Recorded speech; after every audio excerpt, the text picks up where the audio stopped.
animation, and this is just a hypothetical, but it represents what we know tends to happen with litter-bearing mammals. So we know that 1 in 7 people in the United States report feeding cats that they don't own. And we also know, of course, that there are additional abundant food resources such as uncovered dumpsters and restaurant waste that cats can have access to. So join me in a little thought exercise here, where we imagine that either from a well-meaning person or an open dumpster, there's the equivalent of 6 bowls of cat food in an alley somewhere behind someone's house. And for every bowl of cat food, a cat can have 1 kitten. And imagine there's 3 intact female cats in that environment. Now, intact cats can have a very large home range, so it doesn't have to be within just a 1 or 2 block radius.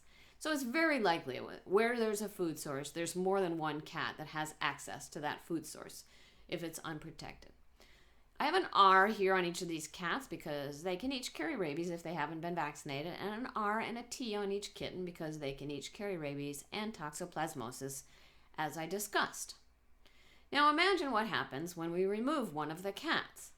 We might think, just as in that study that I opened with, by removing 1/3 of the cats, we reduce the population by 1/3.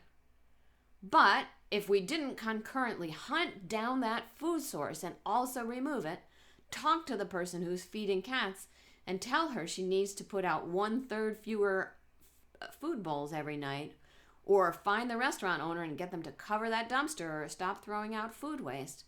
These other 2 cats remain in the environment, the food remains in the environment, and what happens?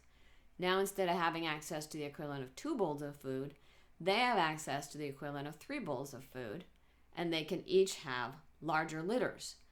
And ultimately, these kittens will grow up to have more cats, and nothing has been done to reduce risk or change the cycle of what's happening in this environment.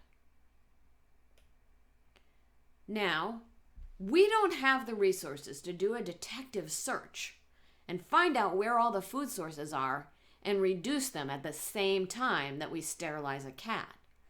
But what we can do is we can use a sterilized cat herself to reduce the functional reproductive carrying capacity of the environment.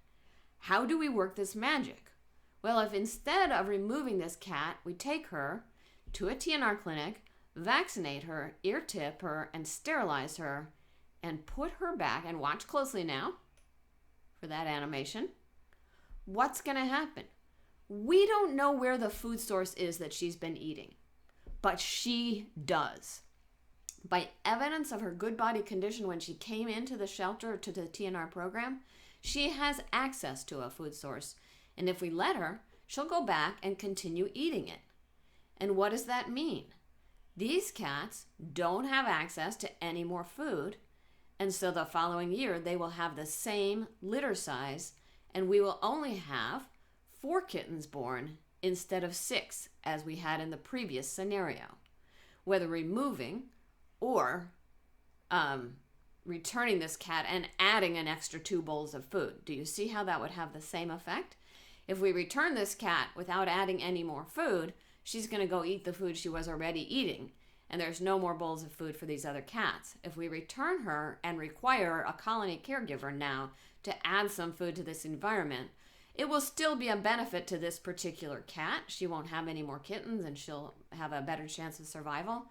But from a kitten risk point of view, we'll be back here where the other cats remaining in the environment will have access to more food because she won't be eating the original food source, and they'll still have larger litters, and these kittens will still be at risk and have a 75% mortality rate. So if we want to protect cats and we want to protect kittens, the best thing we can do is to stabilize population by sterilization and return of cats in good body condition back to where they came from so they can continue eating the food. Now, if the cat comes in all skinny, or we know that the cat was recently abandoned and had been being fed and is no longer being fed, that's another matter. But the vast majority of cats coming into shelters and to TNR clinics are in good body condition and haven't experienced some kind of exigent circumstances where their food source has just been removed.